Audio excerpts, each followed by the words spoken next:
Amém? Cumprimento os irmãos com a paz do Senhor nessa noite. Amém? Amém. Hoje conversei com o pastor, nós vamos começar um estudo bíblico, irmãos, sobre a carta de Paulo aos Romanos. Vamos começar do capítulo 1 e cada segunda-feira nós vamos um capítulo até terminarmos no capítulo de número 16. E por que nós vamos fazer isso? Vamos estudar a palavra de Deus, aprender a palavra de Deus.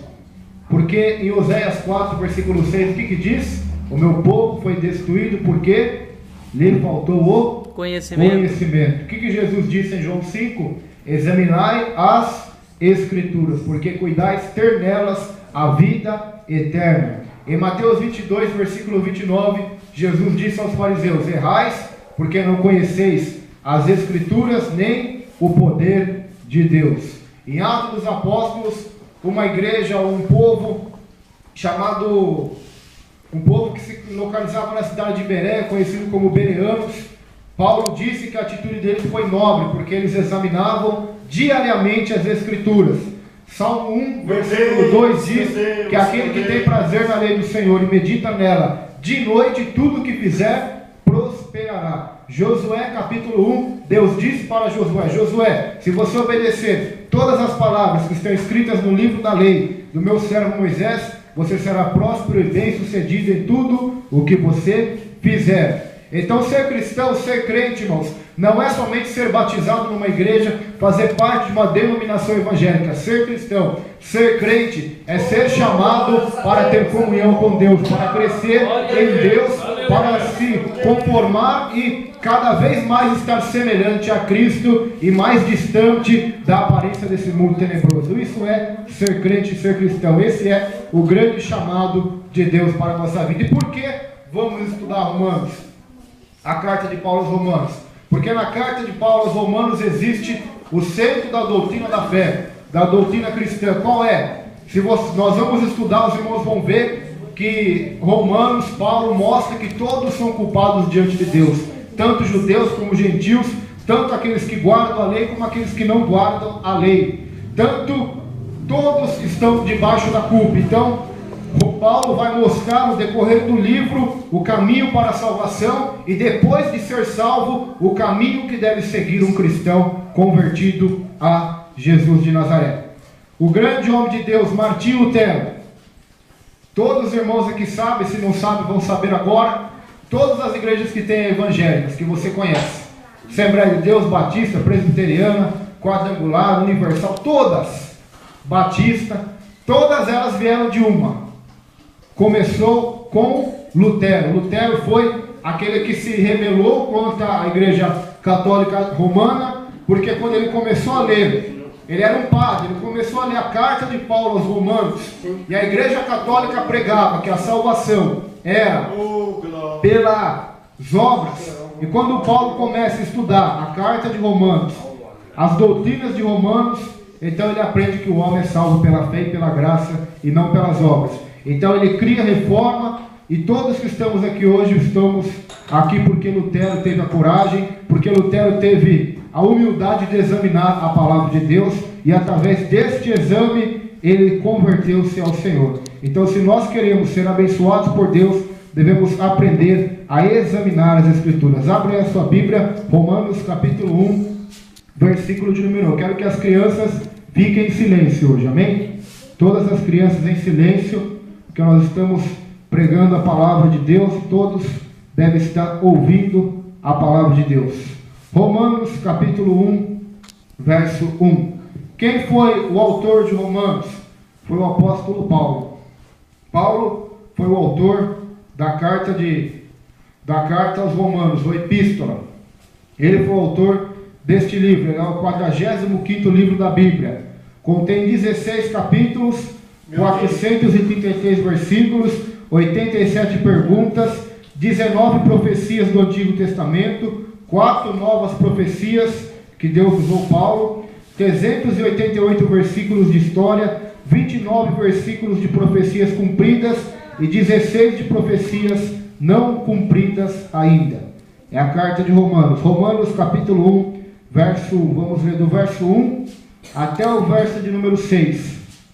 diz assim: Paulo, servo de Jesus Cristo, chamado para apóstolo, separado para o Evangelho de Deus, o qual antes havia prometido pelos seus profetas nas santas Escrituras, acerca de seu filho, que nasceu da descendência de Davi, segundo a carne, declarado Filho de Deus em poder, segundo o Espírito de santificação, pela ressurreição dos mortos, Jesus Cristo, nosso Senhor, pelo qual recebemos a graça e o apostolado, para a obediência da fé, entre todas as gentes pelo seu nome, entre as quais sois também vós chamados para serdes de Jesus Cristo. A todos os que estáis em Roma, amados de Deus, chamados santos, graça e paz de Deus, nosso Pai, e do Senhor Jesus Cristo.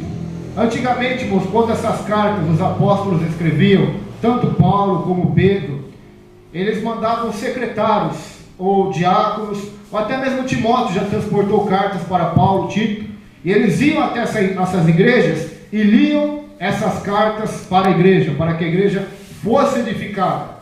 E essas cartas que eles escreveram não foram escritas pela sua própria vontade, tanto que temos ela até hoje nas nossas mãos, traduzida em vários idiomas. Por quê? Porque tudo aquilo que Paulo estava escrevendo, era Deus que estava inspirando Paulo a escrever. E o grande milagre foi que esta carta ela preserva intacta até hoje e está nas nossas mãos. Por quê? Porque a igreja de Roma, ela representa também todas as igrejas de Jesus na face da terra. Ou seja, essa carta não é somente para o povo do passado, essa carta é para nós que estamos aqui hoje também, esta palavra.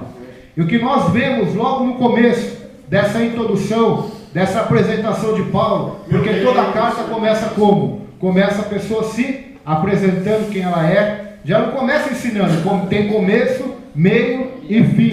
No fim das cartas você vai ver que Paulo se despede, manda os agradecimentos, as orações. Então nós vemos que no começo desta carta, Paulo diz algo muito interessante. Ele diz: Paulo, servo de Jesus Cristo. A primeira coisa que nós devemos aprendermos é ser servo de Jesus Cristo. O que é servo? A palavra servo significa escravo. Sabia disso? A palavra servo é escravo. O que um servo fazia na época bíblica? Não era igual hoje o empregado que é pago, vem na sua casa, limpa a sua casa, depois vai embora para a sua casa. Não, um servo, a qual tinha a obediência de servir o seu Senhor. Então Paulo, ele se coloca nessa posição diante de Jesus Cristo, como um servo, como um escravo, como aquele que tem uma missão de propagar a mensagem do teu Senhor, que é Jesus Cristo, Filho de Deus. Outra coisa, chamado para apóstolo. O que é apóstolo? A palavra apóstolo significa enviado, ou seja, Paulo foi chamado para ser enviado. Enviado com que missão? Enviado e separado para o Evangelho de Deus. Então a missão do apóstolo Paulo, servo de Jesus, era pregar o Evangelho de Deus. A palavra separado também significa santo, ou seja, Paulo foi arrancado do mundo, separado, santificado, para então propagar a mensagem do Evangelho de Deus.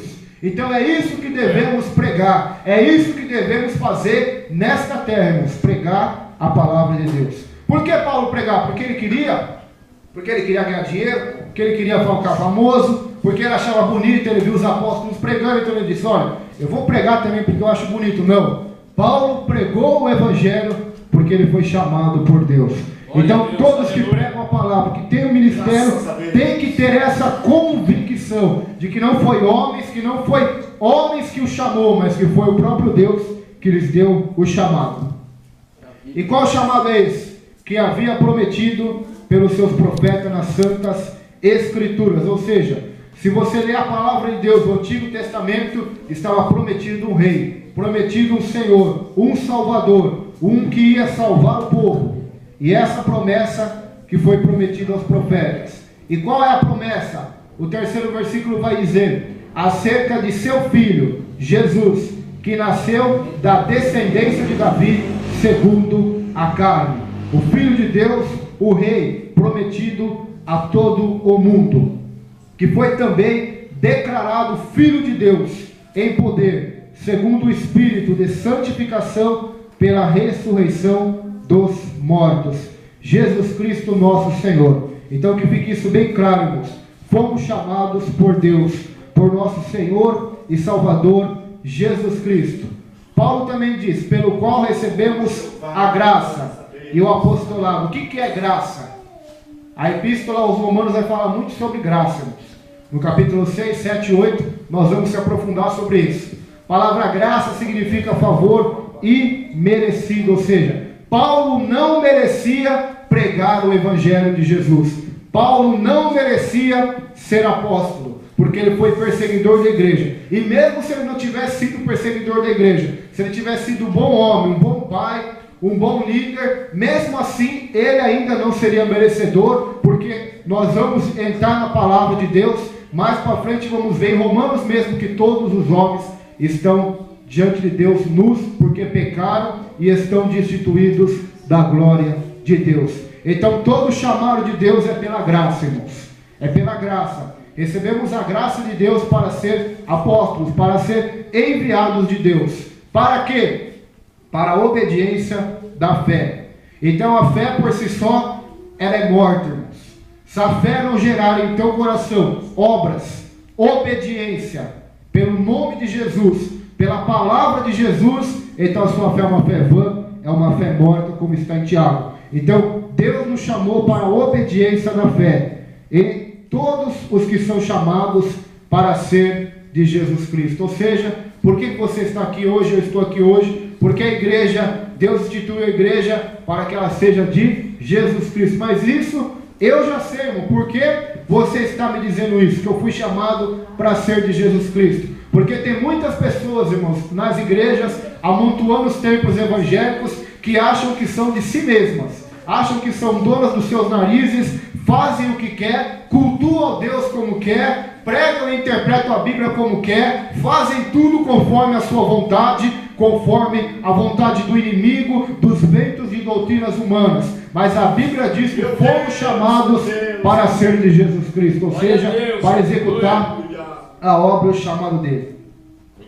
Agora ele se dirige a Roma. Todos que estáis em Roma, amados de Deus, uma coisa é certa, a palavra de Deus veio, a salvação para nós veio, porque somos amados de Deus. A graça te salvou, porque você é amado de Deus. Do contrário, você não seria salvo. Deus amou o mundo de tal maneira que deu o seu Filho para morrer em nosso lugar. Você é amado de Deus. Mais uma vez, olha o que Paulo vai dizer: chamados santos, ou seja, chamados para a santidade. Graça e paz de Deus, nosso Pai, e do Senhor Jesus Cristo. Essa foi o começo da salvação. Agora, ao começo da salvação, vamos entrar no verso 8. Primeiramente, dou graças ao meu Deus por Jesus Cristo, acerca de vós todos, porque em todo o mundo é anunciado a vossa fé. Porque Deus, a quem sirvo em meu espírito no Evangelho de seu Filho, me é testemunha de como incessantemente faço menção de vós, pedindo sempre em minhas orações que, em algum tempo, pela vontade de Deus, se me ofereça boa ocasião de ir ter convosco. Então Paulo primeiramente dava graças a Deus, graças ao seu Deus, graças por Jesus, acerca de todos os romanos, os cristãos que estavam em Roma. Por quê? Porque em todo o mundo antigo era divulgada a fé daquele povo. Paulo ainda não conhecia eles, irmãos. Nunca tinha ido pregar. Não foi Paulo que fundou a igreja em Roma, foi algum outro irmão. Paulo não. Mas Paulo, ele ficou sabendo do testemunho da igreja em Roma. A igreja de Roma começou a chamar a atenção do apóstolo. Por quê? Porque em todo o mundo daquela época era anunciada a fé deles, ou seja, o bom testemunho deles. Como a irmã leu aqui, a vós sois as minhas testemunhas. Então, testemunho daqueles homens, daqueles cidadãos romanos, daquelas mulheres romanas, cristãs, santas, homens de Deus que estavam ali em Roma, ela chegou a todo mundo, chegou a todas as pessoas. Então você pode achar que não tem ninguém te vendo, irmãos, mas saiba que é você virar as costas, as pessoas falam de você. Não sei se é bem ou se é mal. Não sei se é um bom testemunho para Deus ou se é um escândalo para Deus. Mas pode ter certeza, o ser humano, os homens, as pessoas que trabalham conosco, aonde nós andamos, elas estão nos olhando e estão enxergando em nós ou um bom testemunho que é divulgado a nossa fé, ou estão enxergando em nós somente as falhas, os erros e os escândalos, as quais muitos têm feito. Então, você tem que notar que tem pessoas de olho em você. E Paulo também estava de olho naquele povo. Estava de olho. E uma coisa que Paulo sabia aqui, irmãos, que muitos crentes não sabem. Ele diz assim: porque Deus é quem sirve em meu espírito, no evangelho de seu Filho, me é testemunha de como incessantemente faço menção de vós nas minhas orações. Deus é testemunho, irmãos, de nós, se nós oramos de verdade ou se nós não oramos. Paulo poderia invocar o nome do Senhor e dizer: vocês que estão em Roma, Deus é a minha testemunha de que eu tenho orado por vocês, que eu tenho chorado por vocês, que eu tenho clamado a Deus para que a sua fé, a sua conduta, vocês cresçam no amor, cresçam na graça, cresçam na misericórdia, cresçam na presença de Deus. Deus é a minha testemunha. Deus é a nossa testemunha. Deus enxerga-nos completamente. A Bíblia diz em Provérbios que os olhos do Senhor estão em toda a terra, contemplando os bons e contemplando os maus. Ou seja, Deus é a maior testemunha do universo. Ele contempla tudo que acontece debaixo do céu. Ninguém passa desapercebido diante dos seus olhos. Outra coisa, Paulo, um homem de oração, um homem que não conhecia os romanos, mas orava por eles. Você tem orado, irmãos? Eu quero aproveitar o ensejo já. Você tem orado pelos missionários? Ou você tem se lembrado só de você, da sua igreja, das pessoas que você conhece pelo nome? Ou você tem orado pelos missionários, pelas pessoas lá na Amazônia, pelas pessoas lá no Nordeste, pelas pessoas lá no Paraguai, Uruguai, Argentina, Índia, China, Rússia e tantos povos e nações? Você tem orado por eles ou você não tem se lembrado deles nas suas orações? Ore, irmãos. Você não precisa conhecer ninguém face a face para orar por ela. Você pode apresentá-la diante de Deus. Alguém aqui, eu quero fazer uma pergunta, e se alguém tiver coragem me responde. Alguém aqui tem dúvida que Deus ouviu a oração de Paulo pelos irmãos que estavam em Roma? Mesmo ele não conhecendo aquelas pessoas pelo nome ou pessoalmente, mesmo assim Deus ouviu as orações de Paulo. Então você não precisa conhecer ninguém intimamente para orar por ela. Há um grande equívoco. Nós achamos que Deus só vai responder às nossas orações se nós citarmos o nome da pessoa, o endereço da pessoa. Não. Deus é onisciente. O que precisamos é fé. Fé para orar. Paulo diz no verso 10: pedindo sempre em minhas orações que, em algum tempo, pela vontade de Deus, se me ofereça boa ocasião de ter convosco. Um dos pedidos de Paulo era para que, pela vontade de Deus, não dele, pela vontade de Deus, tivesse uma oportunidade de ele ter com eles em Roma. Ou seja, ele viajar a Roma para pregar o Evangelho, que no final do seu ministério ele teve essa oportunidade. Atos 27 e 28 vai falar sobre isso, sobre Roma, que foi a última cidade a qual Paulo ele ficou ali, depois foi martirizado. Então Paulo orava, era a vontade dele, mas ele pedia primeiro: Deus, se for pela tua vontade, que esteja uma oportunidade para mim ir até Roma. Olha mais um segredo de uma oração aí que vai ser respondida por Deus. Paulo tinha um desejo de ir em Roma, mas ele orava: Deus, eu sei que a minha vontade é em Roma, mas se não for a tua vontade, que não aconteça. Mas se for pela tua vontade, Deus, que eu vá até Roma pregar o Evangelho. Ah, se todos os cristãos aprendessem esse princípio, o princípio do Pai Nosso: seja feita a tua vontade e não a minha, seja feita a tua vontade, tanto na terra como no céu. Lá no Getsemane, Jesus disse: Pai, se possível, passa de mim este cálice, mas todavia não seja feita a minha, mas seja feita a tua vontade. Lá em João diz que o mundo passa e os seus desejos, mas aquele que faz a vontade de Deus permanece para sempre. A Bíblia diz também que seca-se a erva, cai as flores, os homens para ir para outra cidade. Percebeu? Até mesmo, e não era fazer uma coisa errada, era para ir pregar, irmãos. Jesus, o que Jesus tinha falado? Ide pregar o evangelho a toda criatura. Mas mesmo assim Paulo orava: Deus, se for pela tua vontade, que eu vá ali. Certa feita, o que aconteceu com Paulo? Paulo queria ir para um lugar, o que aconteceu? Ele foi dormir, ele teve uma visão: passa a Macedônia e nos ajuda. Então ele entendeu que a vontade de Deus é que ele fosse para a Macedônia. Então nós devemos entender isso, irmãos. Deus não está preocupado com as nossas boas intenções, porque tem um ditado que diz aí, os irmãos já ouviram: de boa intenção o inferno já está cheio. Ou seja, a boa intenção nossa não vai valer de nada. Se não estivermos na vontade de Deus, não seremos bem-sucedidos. Um homem que teve uma boa intenção foi Davi, segundo o coração de Deus. Qual era a sua intenção, pastor José? Era trazer a arca para Jerusalém. Olha que coisa maravilhosa. Saul nunca pensou nisso. Saul só pensava em si próprio. Davi agora quer trazer a arca. Só que o que aconteceu? Ele foi trazer em carros, em bois. O que aconteceu? O servo ali, quando tocou na arca, caiu morto. Por quê? Porque Davi não foi pela vontade de Deus.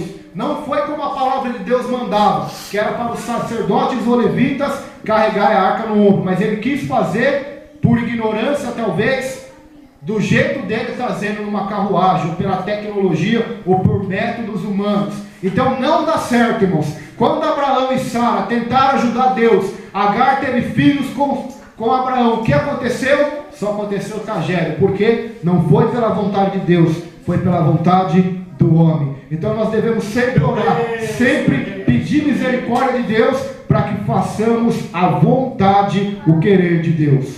Outra vez Davi queria construir um templo. Natan disse: vai, porque Deus é contigo, Davi. Todas as guerras você vence. Natan vai e fala: pode construir, Davi, Deus é contigo. E Natan está indo embora. Não sei se ele orou, dobrou os joelhos.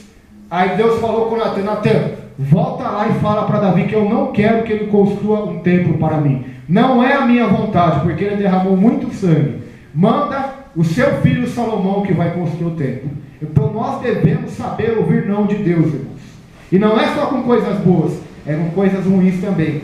É com coisas que o nosso coração quer. Devemos pedir a Deus para que a vontade dele cumpra-se em nossa vida. Verso 11. Por que Paulo queria ir em Roma? Para visitar Roma, para ver o Coliseu, para ver o imperador Nero, para ver ali as danças dos romanos, as orgias. Por que Paulo queria ir em Roma? Olha lá o que ele queria fazer em Roma. Então esse deve ser o nosso desejo, irmãos. Tanto para trabalhar, tanto na nossa família, tanto na igreja, ou qualquer coisa que fazer, isso tem que permear em nosso coração. Olha lá, verso 11. Porque desejo ver-vos, para vos comunicar algum dom espiritual, a fim de que sejais confortados por Deus. Isto é, para que juntamente convosco eu seja consolado pela fé mútua, tanto vossa como minha. Não quero, porém, irmãos, que ignoreis que muitas vezes propus e ter convosco, mas até agora tenho sido impedido, para também ter entre vós algum fruto, como também entre os demais gentios. Olha que coisa linda, irmãos. Muitos crentes não gostam de ler a Bíblia porque acham que é um livro complicado. Mas se você parar para ver só o capítulo 1 de Romanos, essas declarações, o desejo de um cristão, de um salvo, de um apóstolo, de um chamado por Deus, de um escravo de Jesus Cristo é esse: é comunicar a vontade de Deus, os dons espirituais, comunicar a palavra de Deus à igreja. E o que eu acho mais lindo é que Paulo não era arrogante. O que Paulo diz? Para que também quando eu estiver com vocês, eu seja consolado por vocês, eu aprenda com vocês, tanto pela fé mútua, a vossa como a minha, eu possa ser consolado. Esse é o consolo de um pastor, de um obreiro, quando ele vai pregar numa igreja, quando ele vai servir em alguma igreja. Deus abençoa o povo, aquilo consola o coração dele. A Bíblia diz que ele vai até muitas das vezes chorando, mas quando ele vê o fruto, vê o Espírito Santo operando, então ele sai com alegria, pulando e saltando. E não tem homem que entende isso, não tem homem que arranca isso. Por quê? Porque ele é consolado, ele é fortalecido pela fé mútua, ou seja, pela comunhão. Crente não foi chamado para ser solitário. Crente foi chamado para estar em comunhão com os irmãos. Quando eu digo irmãos, não digo somente da nossa denominação, mas digo os irmãos da fé, aqueles que têm a mesma fé que nós, que creem no Senhor e Salvador Jesus Cristo. Então saiba você, irmão, que você pode ser consolado por quem está do teu lado aí. E você também pode consolar pela sua fé, ajudar, exortar, confortar o irmão que está do teu lado aí também. A Bíblia diz em Eclesiastes, é melhor ser dois do que um, porque se um cair, o outro levantará. A Bíblia diz que um cordão de 3 dobras não se quebra facilmente. Cada um palito de fósforo, você quebra facinho, não quebra? Mas se eu tivesse aqui uma caixinha de palito de fósforo, te desse 10 palitinhos para você quebrar, talvez você não conseguiria quebrar, porque é mais difícil. Assim também a igreja. Quanto mais união tiver, unanimidade, mais poder e mais força diante de Deus. Paulo, muitas vezes, ele mesmo diz aqui, irmãos, não estou tirando coisa da minha cabeça, que ele queria ir até Roma, mas ele tinha sido impedido. Ele queria ir a Roma para ter algum fruto. Qual era esse fruto? Almas para Jesus, a qual também ele já tinha ganhado entre os demais gentios. Vamos ao 14. Eu sou devedor, tanto a gregos como a bárbaros, tanto a sábios como a ignorantes. E assim, quando está em mim, estou pronto para também vos anunciar o Evangelho, a vós que está em Roma. Você é devedor hoje, daquele que está no bar bebendo, arabaxanga, arabacoma, nagachai, daquela que está se prostituindo, daquela criança órfã, daquela pessoa no hospital, daquele homem no presídio, da tua família muitas vezes que te ignora. Você é devedor de todos, eu sou devedor de vocês, vocês são meus devedores. A Bíblia diz em Romanos, a ninguém devais coisa alguma, a não ser o amor. Então eu devo o amor a todos que estão aqui, vocês devem o amor a mim, porque o mandamento de Deus é amar a Deus e amar o próximo como a ti mesmo. Em Romanos, se eu não me engano, o capítulo 14 vai dizer isso, a ninguém devais coisa alguma a não ser o amor. Paulo sabia que era devedor. Então, quando nós temos essa convicção também de que somos devedores, irmãos, então nós passamos a ser humildes. Humildade. Nós passamos a ser simples. Simplicidade do Evangelho. Simplicidade da vida cristã. Mansidão. Aprendei de mim, disse Jesus, porque sou manso e humilde de coração. Eu sou devedor, Paulo está dizendo. Eu sou devedor aos judeus, aos gregos, aos bárbaros, aquelas pessoas ruins, talvez aos canibais, aos índios. Eu sou devedor, tanto a sábios como a ignorantes. Eu estou falando isso aqui, eu estou me lembrando de um missionário dos Estados Unidos, chamado David Brainerd, um jovem. Ele estava noivo da filha de Jonathan Edwards, que se chamava, se eu não me engano, eu esqueci o nome dela agora. E ele estava noivo, mas antes dele se casar, ele foi para a tribo dos índios. Quais índios aquele missionário foi pregar? Para os silvícolas, que eram os índios que existiam ali nos Estados Unidos. E o que aqueles índios faziam? Eles comiam pessoas, eles eram canibais. Aquele missionário foi lá, mesmo correndo risco de própria vida, porque ele sabia que ele era devedor daquele povo. Aquele povo que estava na ignorância, que não conhecia Deus, não conhecia a verdade, que eram bárbaros. Ele era devedor para anunciar a eles o Evangelho e a mensagem de Jesus Cristo de Nazaré. Então o que nós aprendemos com isso, irmãos, é que somos devedores. Você é devedor de todas as pessoas a qual você conhece. E qual é a tua dívida? Anunciar o Evangelho de Jesus Cristo. Anunciar a mensagem de Deus. Anunciar a palavra de Deus a estas pessoas. Versículo 16 e 17.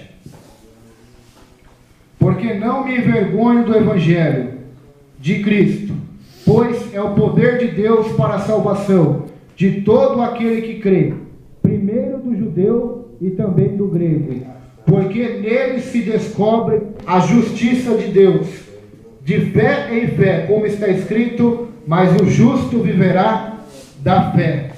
Paulo não se envergonhava de ser devedor às pessoas e para anunciar o Evangelho de Jesus. Por que Paulo não se envergonhava? Porque o Evangelho é o poder de Deus para salvação. E tudo vai se resumir a isso no final das contas. Não vai se resumir em quantas curas divinas aconteceu, em quantas revelações e profecias, ou em quantos carros zeros, casas próprias nós tivemos, ou amigos.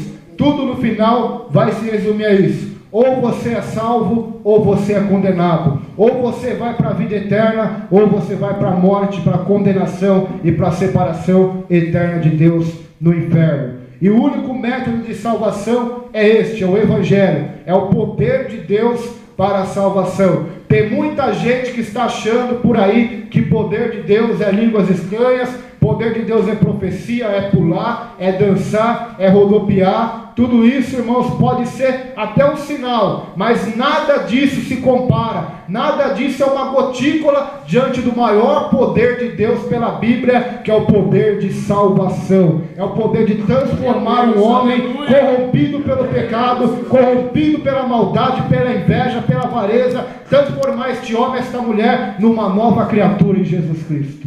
É o maior poder. Paul Washer disse algo que eu acho interessante. Ele disse que ao seu ver, o poder de salvação do Evangelho, ele é um poder que Deus usa maior do que o próprio Deus usou na criação. Ou seja, na criação dos céus e da terra, do nada Deus criou tudo.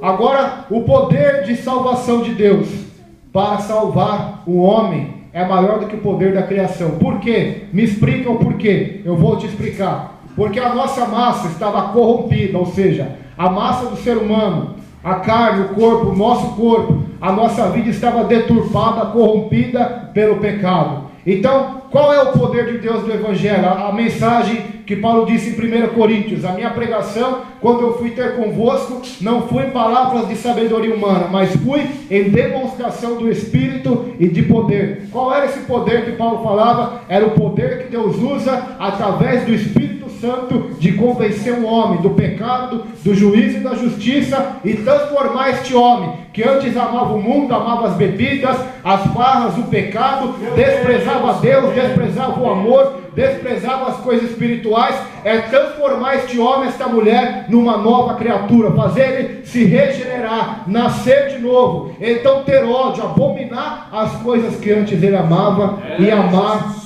as coisas que outrora ele detestava, que eram as coisas de Deus. É maior o poder de Deus na salvação do que na própria criação de todas as coisas, porque do nada Deus criou tudo. Agora Deus, quando vai ter conosco, Ele tem que catar uma massa corrompida que somos nós, e pela sua graça nos transformar em filhos de Deus, nos transformar numa nova criatura, fazer com que nasçamos de novo. Por isso Paulo, bem conhecedor disso, sabia que o Evangelho é o poder de Deus para salvar o homem, aquele que crê, tanto o judeu como o grego. A salvação é para todos. O justo viverá pela fé. Onde está esse versículo? Só tem um versículo do Antigo Testamento que fala sobre fé. Os irmãos sabiam disso? Pode procurar, de Gênesis a Malaquias, você não vai achar a palavra fé. Você vai achar até que Abraão creu em Deus, que muitos creram, confiaram em Deus. Mas a palavra fé só tem no livro de Abacuque, quando ele diz: o justo viverá pela fé. Agora no Novo Testamento tem várias palavras, vários versículos que falam sobre a fé. No Antigo só um. E é neste um que Paulo pega de Abacuque e traz para o Novo Testamento dizendo: o justo viverá pela fé. Ou seja, você vai viver pela fé. E qual é essa fé? Na justiça de Deus. Qual é essa justiça de Deus? Jesus Cristo. Jesus Cristo. Se a justiça de Deus fosse sem Jesus Cristo para nós, com certeza seria condenação. Só isso, irmãos, iria nos restar. Porque Deus é justo. E quando Ele pega pessoas injustas, que éramos nós, ou que somos nós, pessoas injustas desse mundo, o que um Deus justo faz com pessoas injustas? Mesmo sendo amor. Não tem outro caminho a não ser a condenação. Mas quando nós vamos até Deus, através da justiça de Deus, que é Cristo, então a salvação acontece. Verso 18: porque do céu se manifesta a ira de Deus sobre toda a impiedade e a injustiça dos homens que detêm a verdade e a justiça. Porque o que de Deus se pode conhecer, nele se manifesta, porque Deus o manifestou. Porque as suas coisas invisíveis, desde a criação do mundo, tanto o seu eterno poder como a sua divindade, se entende e claramente se vê pelas coisas que estão criadas, para que eles fiquem inexcusáveis. Agora Paulo vai começar a mexer na ferida de toda a humanidade, irmãos.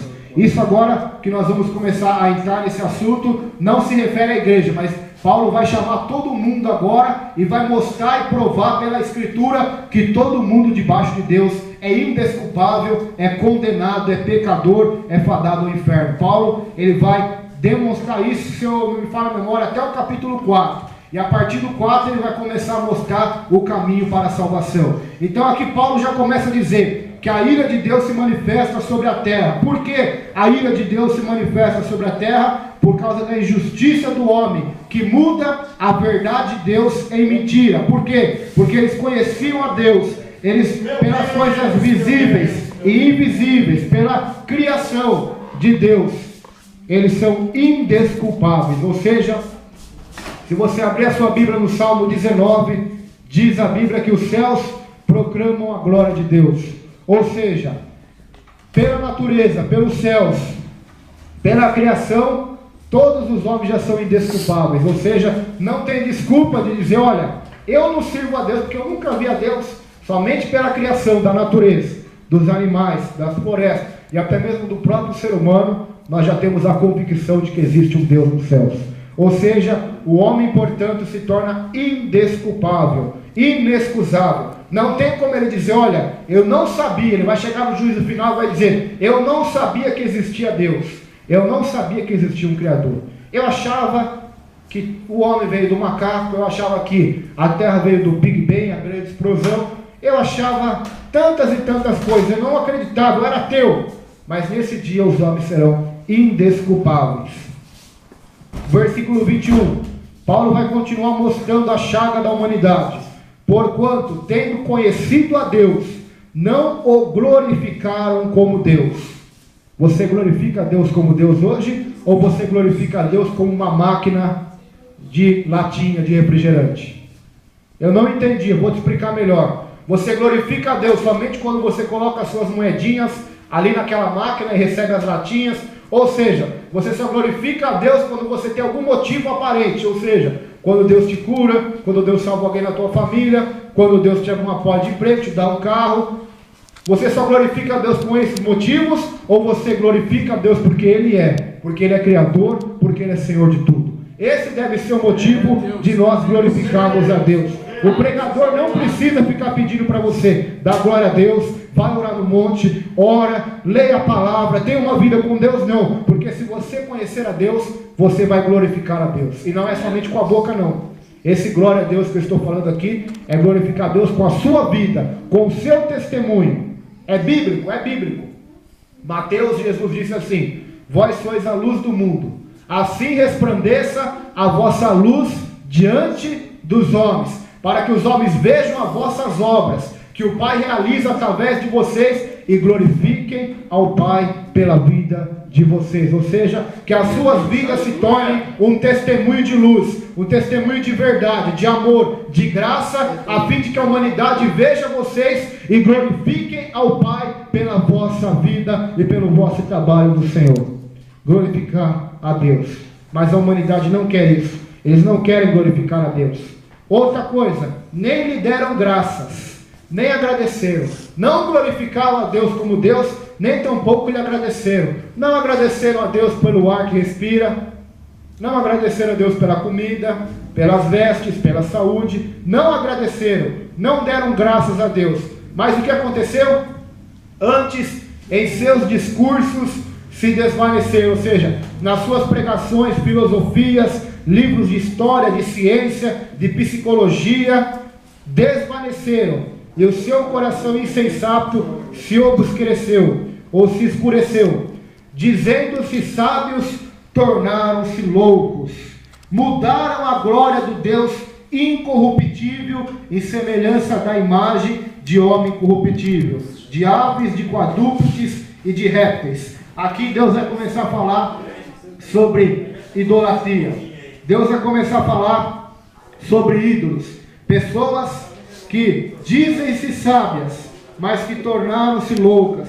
Pessoas que dizem conhecedoras da palavra, conhecedoras da verdade, mas tornaram-se loucas.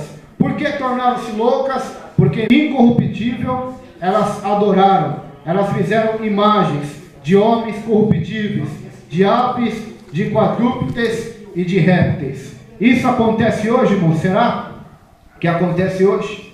Eu não vou entrar aqui nem no ramo da igreja católica. Eu vou entrar no próprio meio evangélico. Pessoas que estão adorando homens, pastores, apóstolos, missionários, prosperidade, estão mudando a glória de Deus incorruptível em uma moeda, uma nota, em um cartão de crédito, em dinheiro na conta, em fama, em mídia. Estão mudando a glória do Deus incorruptível em semelhança de aves, de quadrúpedes e de répteis, animais detestáveis.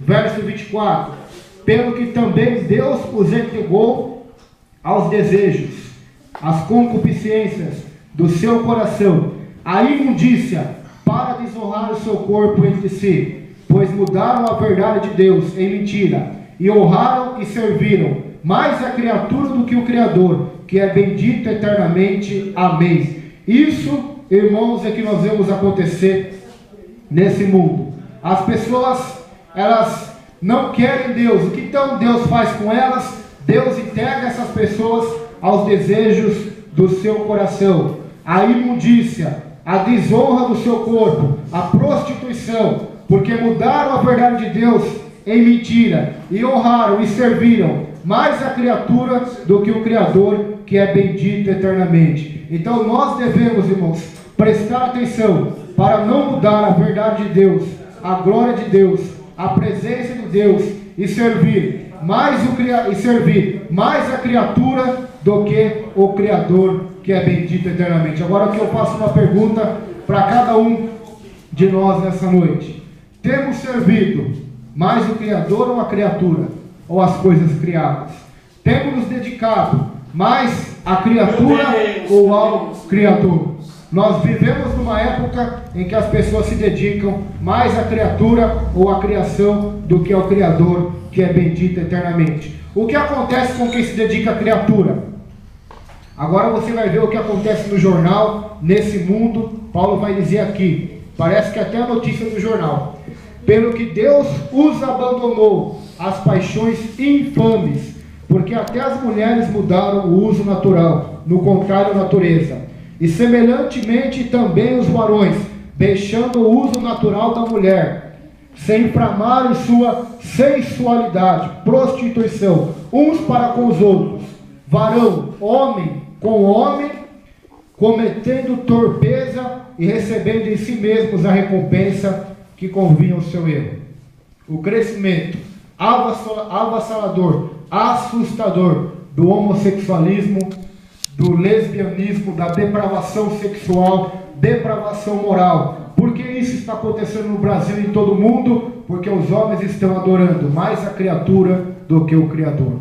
É por isso que lá em Brasília tem uma lei que chama PL 122, a qual diz que se um pastor, se for aprovada essa lei, pregar contra o homossexualismo, ele pode ser processado por preconceito. Ou seja, sentar um casal de homossexual aqui dentro e eles falarem para o pastor: pastor, eu quero que você nos case, e o pastor se negar a fazer o casamento, ele pode até ser preso.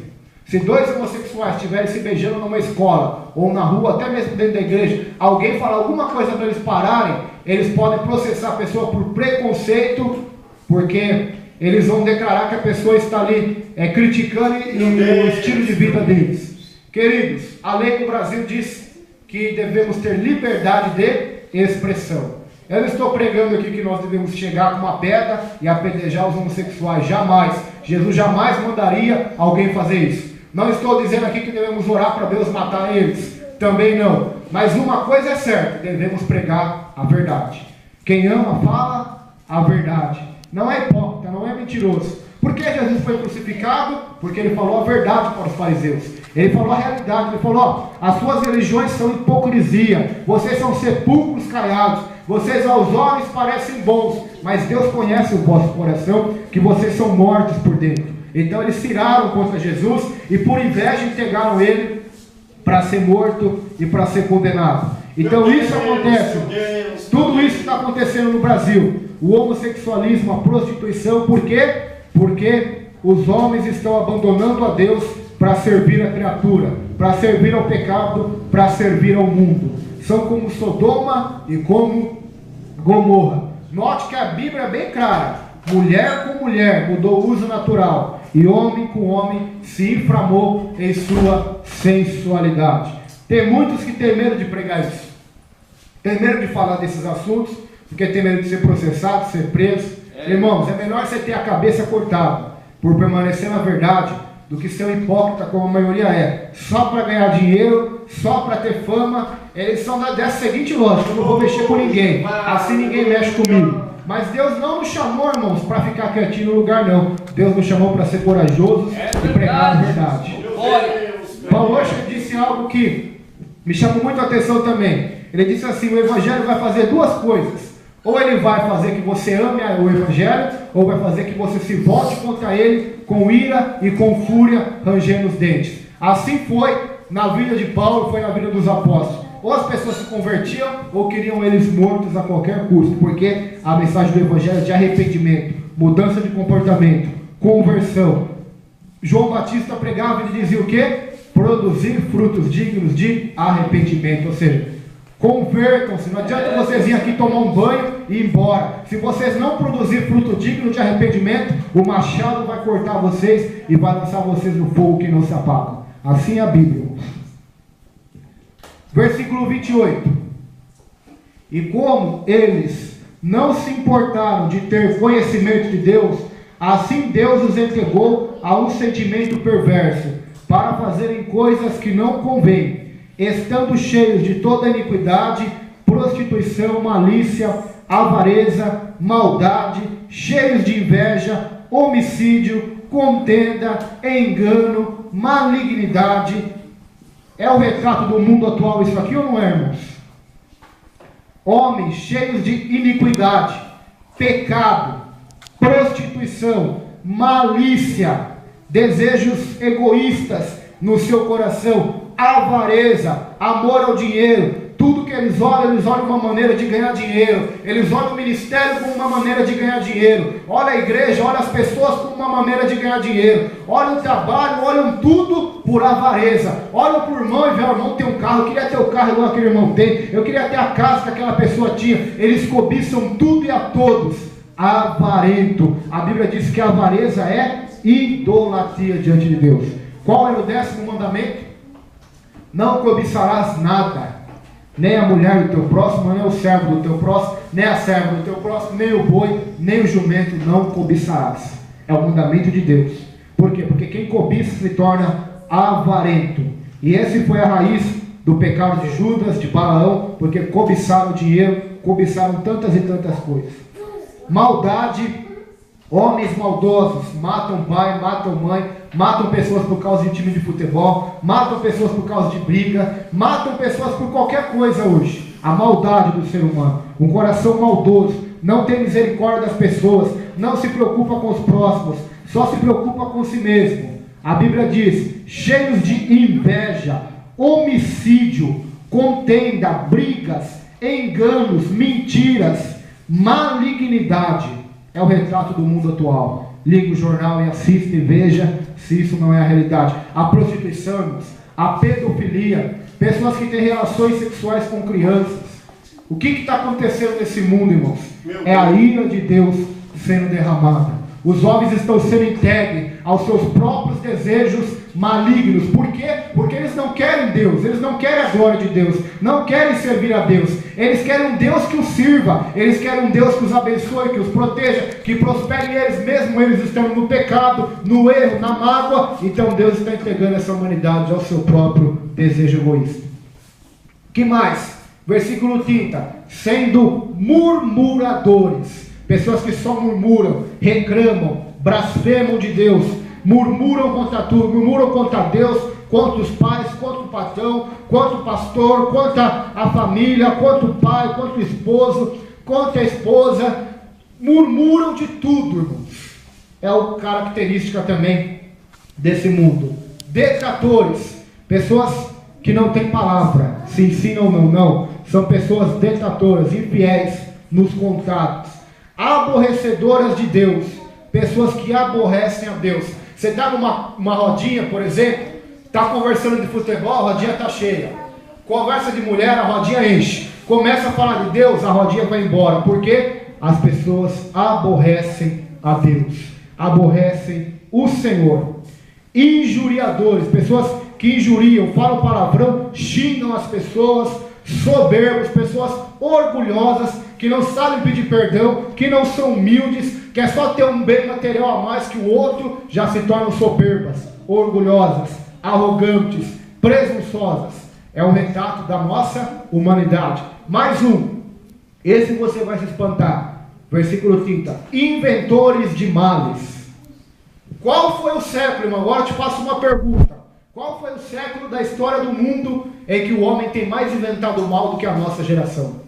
Eles têm inventado bomba nuclear, bomba atômica, bomba biológica, bacteriológica, bomba de tantas espécies, até armas sonares eu já vi na internet, que lança som nas pessoas de alta frequência, que faz todos caírem no chão por causa do som, que é capaz até de estourar um tímpano de uma pessoa que é o órgão ali que faz a gente ter audição. Armas que os homens têm inventado, que mais? Drogas. Cada vez mais as pessoas têm inventado tipos de droga, misturado essa com aquela bebida com aquela. Inventores de males. É o retrato da nossa humanidade atual. Inventam mal. Inventa até o mal da igreja, pastor. Como que eu vou fazer uma campanha para me vender esse lenço ungido, esse cajado de Moisés, essa rosa ungida? Como que eu invento uma campanha? Agora eu vou falar que a obra está sofrendo, então eu vou fazer carnezinho, fazer cada um dar 100, 200.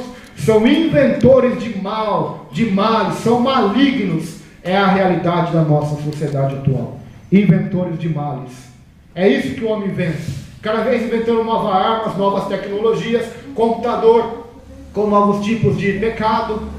O pecado sexual da internet, onde as pessoas se brogam nos MSNs e ficam pelados, nus, um no seu computador, o outro no outro computador, sem ninguém ficar sabendo. Cada vez mais o homem tem inventado mal, práticas malignas, mas Deus está voltando, Jesus está voltando para buscar o seu povo. Devemos estar atentos a isso. Inventores de males. Quantos jovens estão aí para fora, se você vê, estão presos nas drogas? Por quê? Inventores de males inventaram essas coisas, inspirados por Satanás. Mais uma coisa, essa você vai arrepiar. Os mais antigos sabem que a obediência ao pai, a obediência à mãe, era uma característica que existia antigamente. Hoje não, olha o que a Bíblia diz: desobediente ao pai e à mãe, no versículo 30. Pessoas que são desobedientes aos pais, desobediente às mães. Hoje é o retrato atual da nossa geração. Pessoas que desobedecem pai, desobedecem mãe, desobedecem a tudo. É o fruto do quê? Do não conhecimento de Deus. O que mais? Verso 31. Nécios, infiéis nos contratos. Nécios são pessoas loucas, infiéis nos contratos. Hoje, se você for comprar um carro, for numa loja e comprar alguma coisa, você vê a burocracia que é. Você tem que dar nome, o olerite, tem que dar isso, tem que dar aquilo, tem que dar telefone de referência. Por quê? Tem que fazer tudo isso? Porque o homem hoje, a mulher hoje é infiel no contrato. Então as lojas já não estão confiando mais no ser humano. Já não estão confiando de vender qualquer coisa para qualquer um. Porque elas sabem que muitos vão dar calote. Mesmo até tendo um bom olerite, tendo referência, mesmo assim, 10% daqueles que estão comprando vão dar calote. Não vão pagar. Por quê? Infiéis nos contratos. Sem afeição natural, ou seja, não tem afeição por Deus. Não segue a palavra de Deus. Irreconciliáveis, sem misericórdia para com as pessoas. É o retrato do mundo atual. Verso 32 para terminar este capítulo, e a próxima segunda vamos começar o 2. Os quais, conhecendo a justiça de Deus, que eu já disse aos irmãos, a criação, o evangelho de Jesus, que são dignos de morte os que tais coisas praticam, não somente as fazem, mas também consentem com aqueles que fazem. Ou seja, além de as pessoas fazerem coisas erradas, elas aplaudem quem ainda faz coisa errada. Se você vai numa rodinha de escola, quando eu estava na época da escola, o comentário dos jovens da noitada era: hoje eu bebi tanto, eu catei tantas mulheres. Outros falavam: não, mas hoje eu bebi mais que você, eu misturei essa com aquela. Esse é o comentário. Além de a pessoa fazer o que é errado, ela consente naqueles que fazem também. É a realidade do mundo atual. E próxima segunda vamos continuar no capítulo 2, amém? Vamos continuar esse estudo bíblico. É disso que nós precisamos, irmãos, da palavra de Deus. Muitos são respaldados em tantas coisas, por isso a vida não vai para frente, as coisas não dão certo, porque estão respaldados em profecias humanas, em visões humanas, estão respaldados no coração, nas pessoas, por isso não tem a casa na rocha. Mas quem se firma nessa palavra e aprende dela, esse vai ser bem-aventurado diante de Deus. Vamos se colocar em pé. Amém? Cumprimento os irmãos com a paz do Senhor nessa noite. Amém? Amém. Hoje conversei com o pastor, nós vamos começar um estudo bíblico, irmãos, sobre a carta de Paulo aos Romanos. Vamos começar do capítulo 1, e cada segunda-feira nós vamos um capítulo até terminarmos no capítulo de número 16. E por que nós vamos fazer isso? Vamos estudar a palavra de Deus, aprender a palavra de Deus.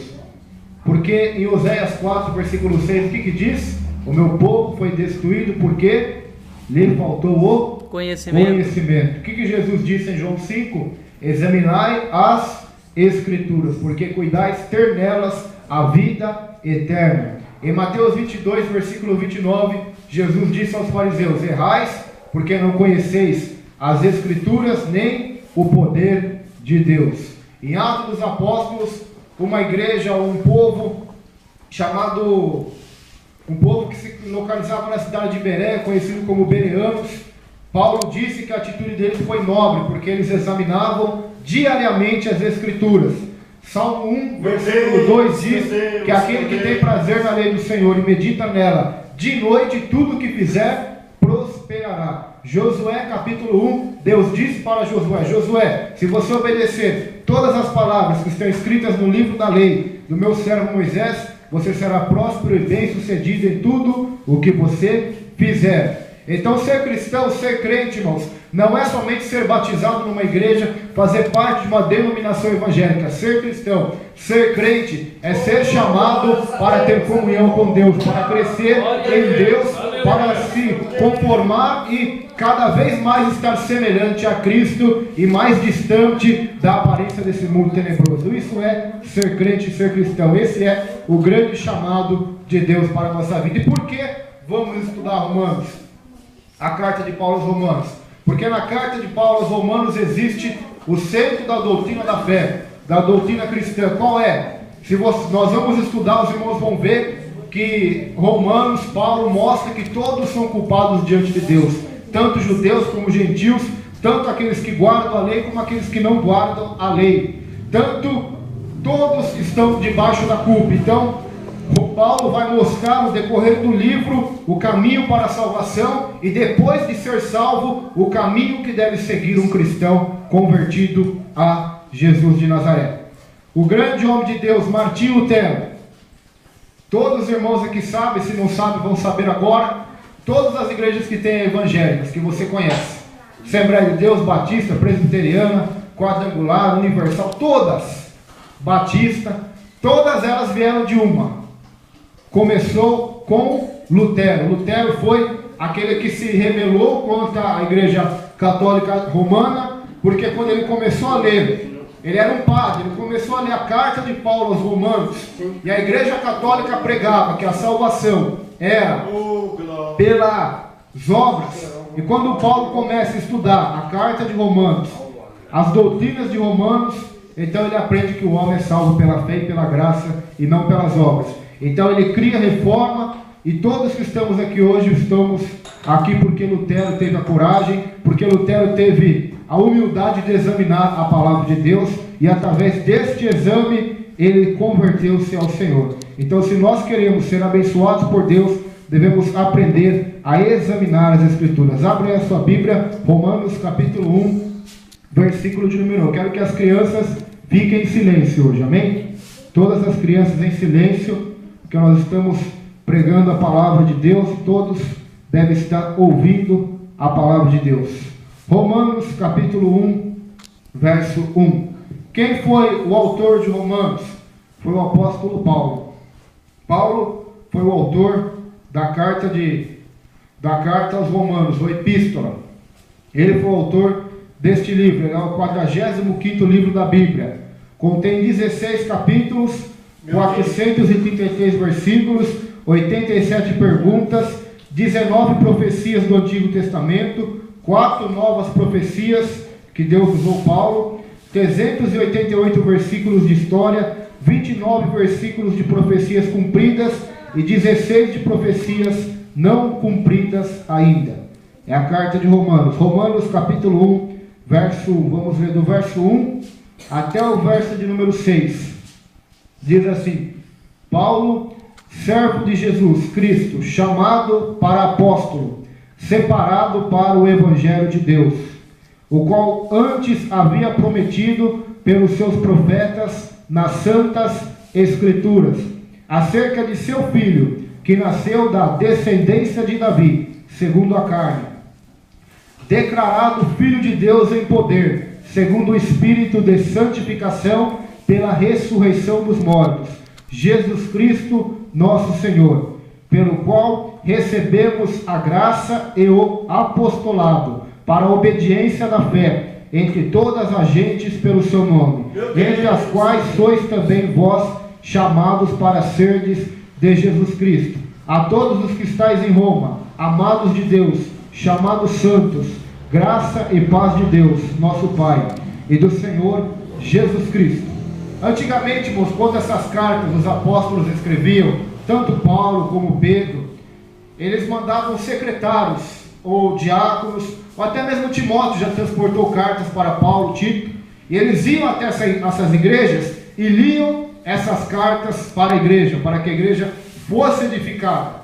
E essas cartas que eles escreveram não foram escritas pela sua própria vontade, tanto que temos ela até hoje nas nossas mãos, traduzida em vários idiomas. Por quê? Porque tudo aquilo que Paulo estava escrevendo, era Deus que estava inspirando Paulo a escrever. E o grande milagre foi que esta carta ela preserva intacta até hoje e está nas nossas mãos. Por quê? Porque a igreja de Roma, ela representa também todas as igrejas de Jesus na face da terra. Ou seja, essa carta não é somente para o povo do passado, essa carta é para nós que estamos aqui hoje também, esta palavra.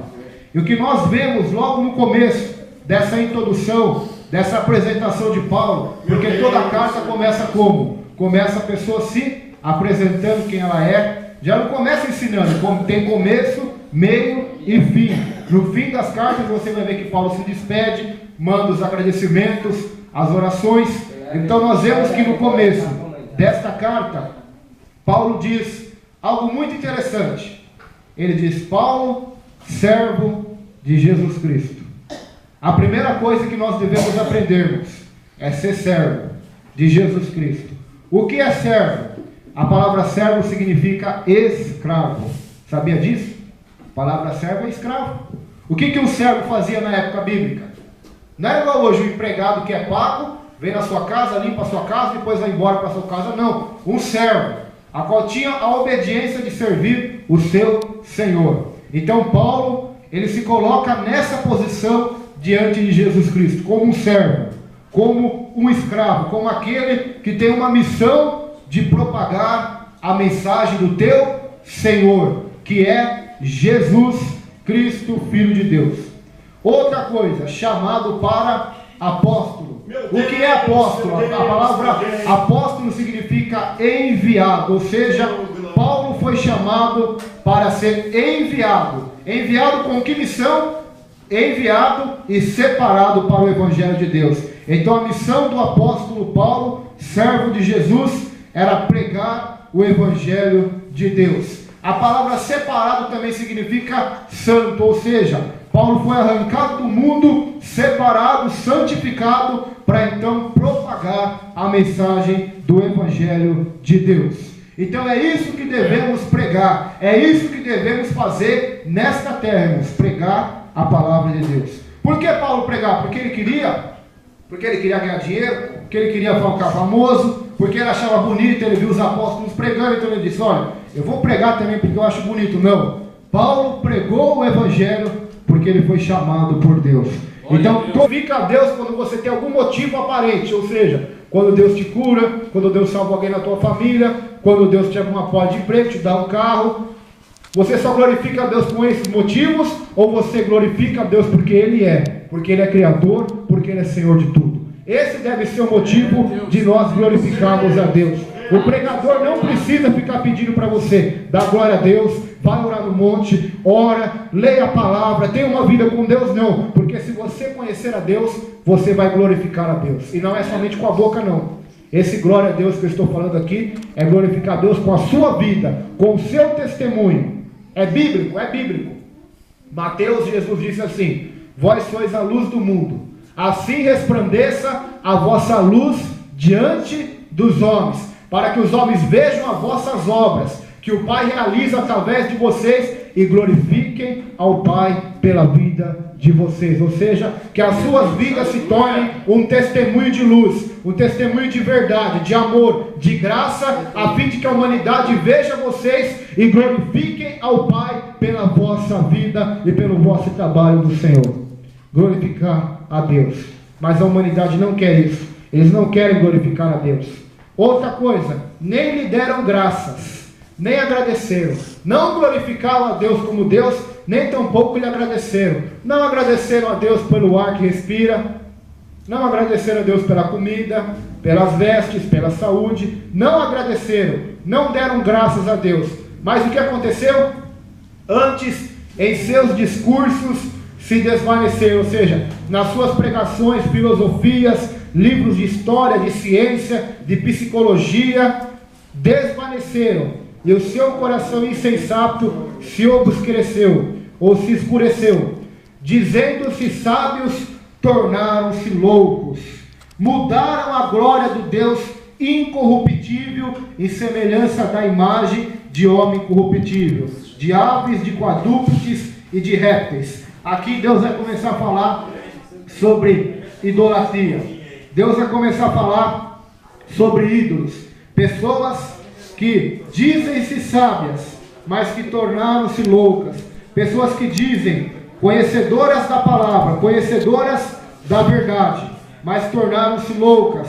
Por que tornaram-se loucas? Porque incorruptível elas adoraram. Elas fizeram imagens de homens corruptíveis, de aves, de quadrúpedes e de répteis. Isso acontece hoje, irmão? Será que acontece hoje? Eu não vou entrar aqui nem no ramo da igreja católica. Eu vou entrar no próprio meio evangélico.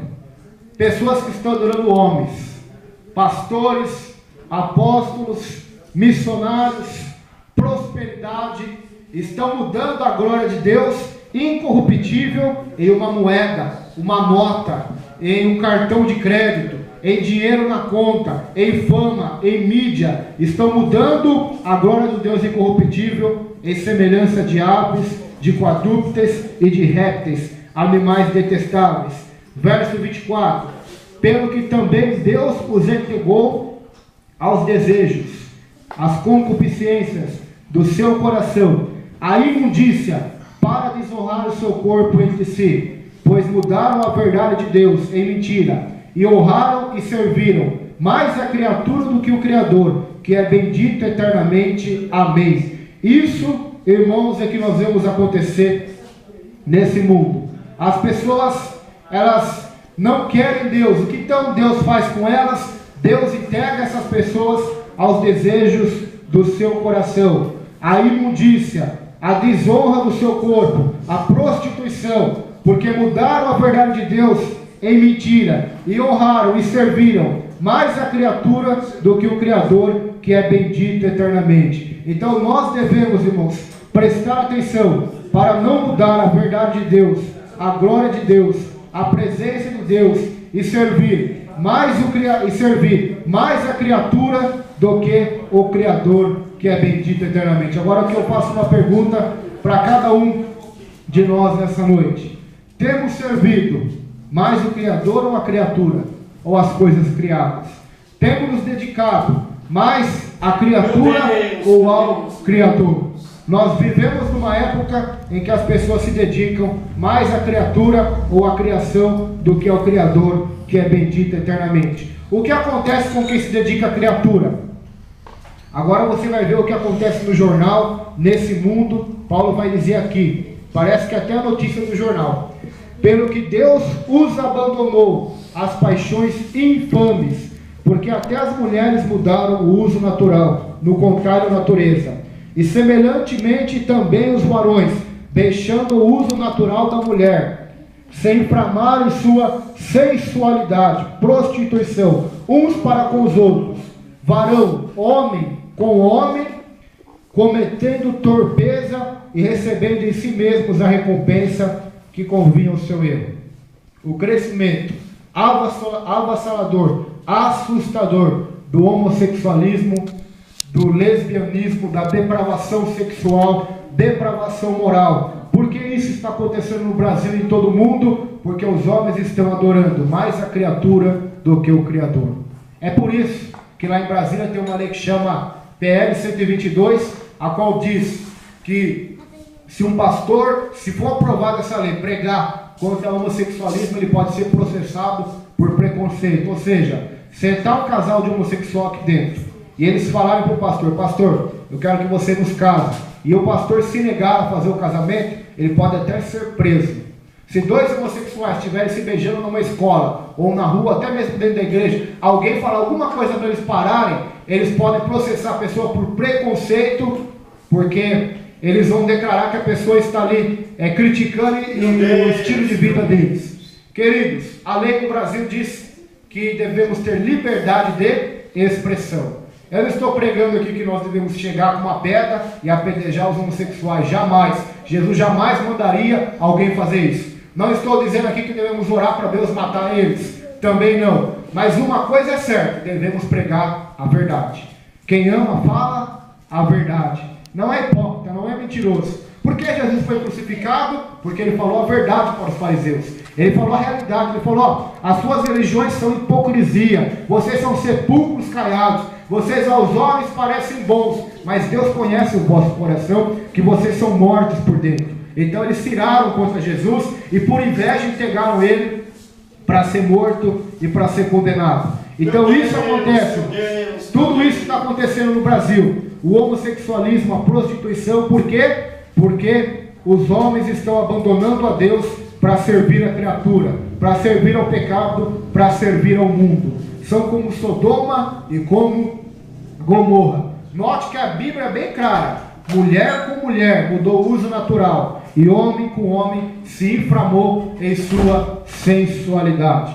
Tem muitos que têm medo de pregar isso, tem medo de falar desses assuntos, porque tem medo de ser processado, de ser preso. Irmãos, é melhor você ter a cabeça cortada por permanecer na verdade, do que ser um hipócrita como a maioria é, só para ganhar dinheiro, só para ter fama. Eles são dessa seguinte lógica: eu não vou mexer com ninguém, assim ninguém mexe comigo. Mas Deus não nos chamou, irmãos, para ficar quietinho no lugar, não. Deus nos chamou para ser corajosos e pregar a verdade. Paulo hoje disse algo que me chamou muito a atenção também. Ele disse assim: o Evangelho vai fazer duas coisas.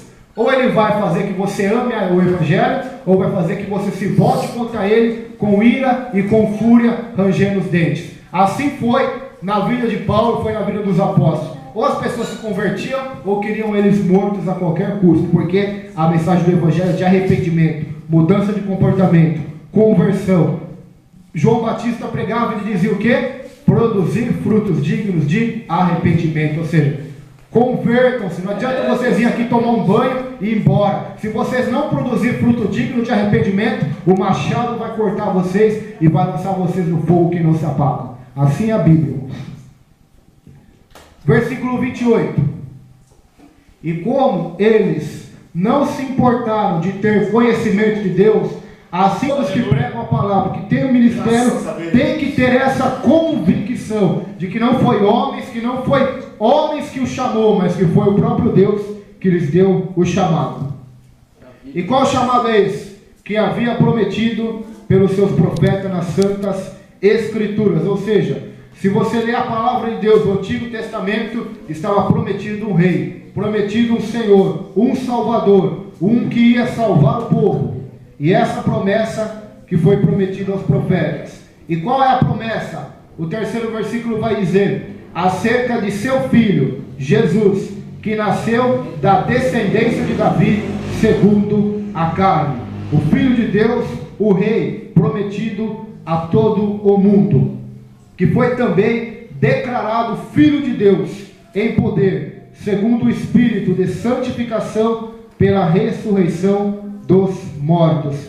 Jesus Cristo nosso Senhor. Então que fique isso bem claro, irmãos. Fomos chamados por Deus, por nosso Senhor e Salvador Jesus Cristo. Paulo também diz, pelo qual recebemos a graça e o apostolado. O que é graça? A epístola aos Romanos vai falar muito sobre graça, irmãos. No capítulo 6, 7 e 8, nós vamos se aprofundar sobre isso. A palavra graça significa favor imerecido, ou seja, Paulo não merecia pregar o Evangelho de Jesus. Paulo não merecia ser apóstolo, porque ele foi perseguidor da igreja. E mesmo se ele não tivesse sido perseguidor da igreja, se ele tivesse sido um bom homem, um bom pai, um bom líder, mesmo assim, ele ainda não seria merecedor, porque nós vamos entrar na palavra de Deus, mais para frente vamos ver em Romanos mesmo que todos os homens estão diante de Deus nus, porque pecaram e estão destituídos da glória de Deus. Então todo chamado de Deus é pela graça, irmãos. É pela graça. Recebemos a graça de Deus para ser apóstolos, para ser enviados de Deus. Para quê? Para a obediência da fé. Então a fé por si só, ela é morta, irmãos. Se a fé não gerar em teu coração obras, obediência, pelo nome de Jesus, pela palavra de Jesus, então a sua fé é uma fé vã, é uma fé morta, como está em Tiago. Então Deus nos chamou para a obediência da fé. E todos os que são chamados para ser de Jesus Cristo. Ou seja, por que você está aqui hoje, eu estou aqui hoje? Porque a igreja, Deus instituiu a igreja para que ela seja de Jesus Cristo. Mas isso eu já sei, irmão. Por que você está me dizendo isso? Que eu fui chamado para ser de Jesus Cristo. Porque tem muitas pessoas, irmãos, nas igrejas, amontoando os templos evangélicos, que acham que são de si mesmas. Acham que são donas dos seus narizes, fazem o que quer, cultuam a Deus como quer, pregam e interpretam a Bíblia como quer, fazem tudo conforme a sua vontade, conforme a vontade do inimigo, dos ventos de doutrinas humanas. Mas a Bíblia diz que fomos chamados para ser de Jesus Cristo, ou seja, para executar a obra e o chamado dele. Agora ele se dirige a Roma, todos que estáis em Roma, amados de Deus. Uma coisa é certa, a palavra de Deus veio, a salvação para nós veio, porque somos amados de Deus. A graça te salvou, porque você é amado de Deus. Do contrário, você não seria salvo. Deus amou o mundo de tal maneira que deu o seu Filho para morrer em nosso lugar. Você é amado de Deus. Mais uma vez, olha o que Paulo vai dizer: chamados santos. Ou seja, chamados para a santidade. Graça e paz de Deus, nosso Pai, e do Senhor Jesus Cristo. Essa foi o começo da salvação. Agora, ao começo da salvação. Vamos entrar no verso 8. Primeiramente, dou graças ao meu Deus, por Jesus Cristo, acerca de vós todos, porque em todo o mundo é anunciado a vossa fé.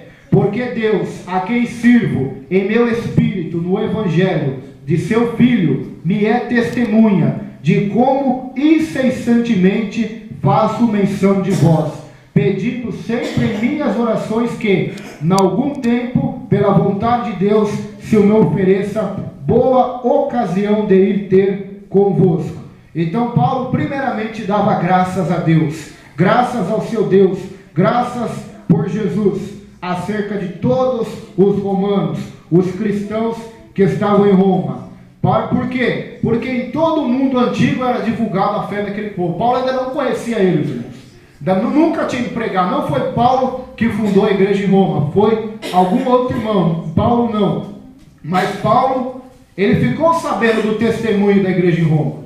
A igreja de Roma começou a chamar a atenção do apóstolo. Por quê? Porque em todo o mundo daquela época era anunciada a fé deles, ou seja, o bom testemunho deles. Como a irmã leu aqui, a vós sois as minhas testemunhas. Então, testemunho daqueles homens, daqueles cidadãos romanos, daquelas mulheres romanas, cristãs, santas, homens de Deus que estavam ali em Roma, ela chegou a todo mundo, chegou a todas as pessoas. Então você pode achar que não tem ninguém te vendo, irmãos, mas saiba que é você virar as costas as pessoas falam de você. Não sei se é bem ou se é mal. Não sei se é um bom testemunho para Deus ou se é um escândalo para Deus. Mas pode ter certeza, o ser humano, os homens, as pessoas que trabalham conosco, aonde nós andamos, elas estão nos olhando e estão enxergando em nós ou um bom testemunho que é divulgado a nossa fé, ou estão enxergando em nós somente as falhas, os erros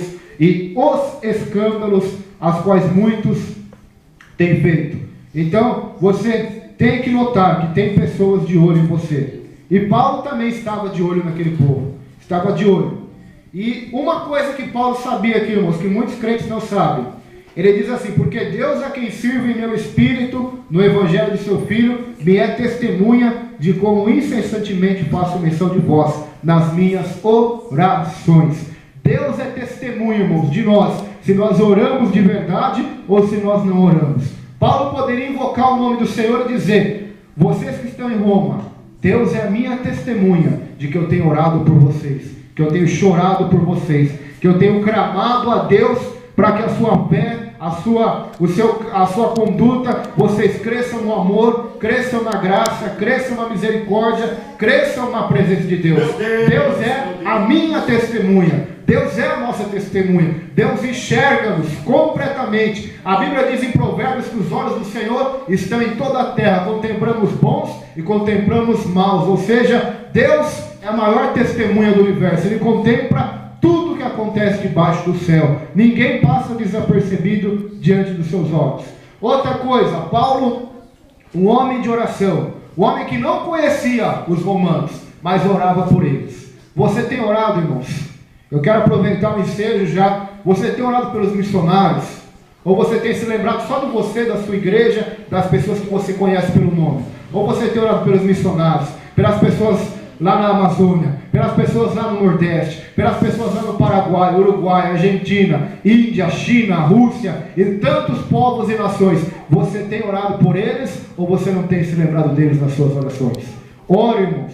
Você não precisa conhecer ninguém face a face para orar por ela. Você pode apresentá-la diante de Deus. Alguém aqui, eu quero fazer uma pergunta e se alguém tiver coragem me responde. Alguém aqui tem dúvida que Deus ouviu a oração de Paulo pelos irmãos que estavam em Roma? Mesmo ele não conhecendo aquelas pessoas, pelo nome ou pessoalmente, mesmo assim Deus ouviu as orações de Paulo. Então você não precisa conhecer ninguém intimamente para orar por ela.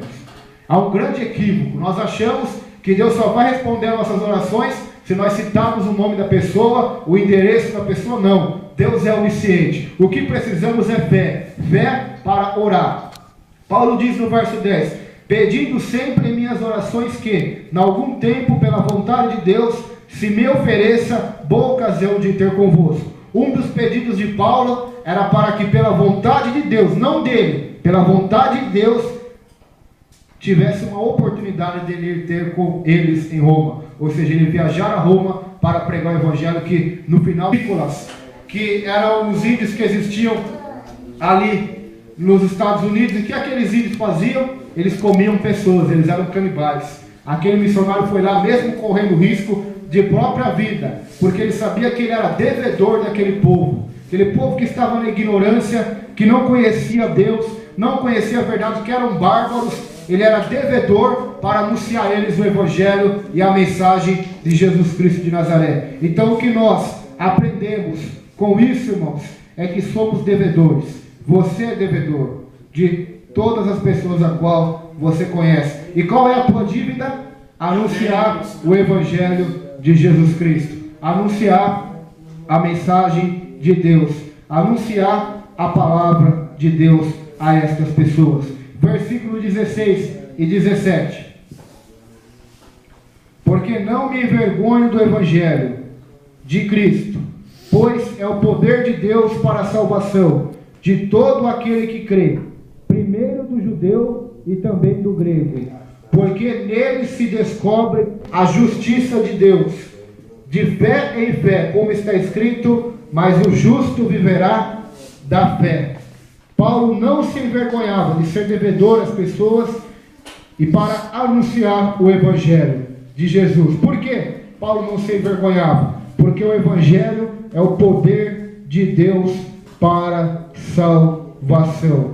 E tudo vai se resumir a isso no final das contas. Não vai se resumir em quantas curas divinas aconteceu, em quantas revelações e profecias, ou em quantos carros zeros, casas próprias nós tivemos, ou amigos. Tudo no final vai se resumir a isso. Ou você é salvo, ou você é condenado. Ou você vai para a vida eterna, ou você vai para a morte, para a condenação e para a separação eterna de Deus no inferno. E o único método de salvação é este, é o Evangelho. É o poder de Deus para a salvação. Tem muita gente que está achando por aí que poder de Deus é línguas estranhas, poder de Deus é profecia, é pular, é dançar, é rodopiar. Tudo isso, irmãos, pode ser até um sinal, mas nada disso se compara, nada disso é uma gotícula diante do maior poder de Deus pela Bíblia, que é o poder de salvação, é o poder de transformar um homem corrompido pelo pecado, corrompido pela maldade, pela inveja, pela avareza, transformar este homem, esta mulher, numa nova criatura em Jesus Cristo. É o maior poder. Paul Washer disse algo que eu acho interessante. Ele disse que ao seu ver, o poder de salvação do Evangelho, ele é um poder que Deus usa maior do que o próprio Deus usou na criação. Ou seja, na criação dos céus e da terra, do nada Deus criou tudo. Agora, o poder de salvação de Deus para salvar o homem é maior do que o poder da criação. Por quê? Me explica o porquê. Eu vou te explicar. Porque a nossa massa estava corrompida, ou seja, a massa do ser humano, a carne, o corpo, o nosso corpo, a nossa vida estava deturpada, corrompida pelo pecado. Então, qual é o poder de Deus do Evangelho? A mensagem que Paulo disse em 1 Coríntios, a minha pregação, quando eu fui ter convosco, não foi em palavras de sabedoria humana, mas fui em demonstração do Espírito e de poder. Qual era esse poder que Paulo falava? Era o poder que Deus usa através do Espírito Santo de convencer um homem do pecado, do juízo e da justiça, e transformar este homem que antes amava o mundo, amava as bebidas, as farras, o pecado, desprezava Deus, desprezava o amor, desprezava as coisas espirituais, é transformar este homem, esta mulher, numa nova criatura, fazer ele se regenerar, nascer de novo, então ter ódio, abominar as coisas que antes ele amava e amar as coisas que outrora ele detestava, que eram as coisas de Deus. É maior o poder de Deus na salvação do que na própria criação de todas as coisas, porque do nada Deus criou tudo. Agora Deus, quando vai ter conosco, Ele tem que catar uma massa corrompida que somos nós, e pela sua graça nos transformar em filhos de Deus, nos transformar numa nova criatura, fazer com que nasçamos de novo. Por isso Paulo, bem conhecedor disso, sabia que o Evangelho é o poder de Deus para salvar o homem, aquele que crê, tanto o judeu como o grego. A salvação é para todos.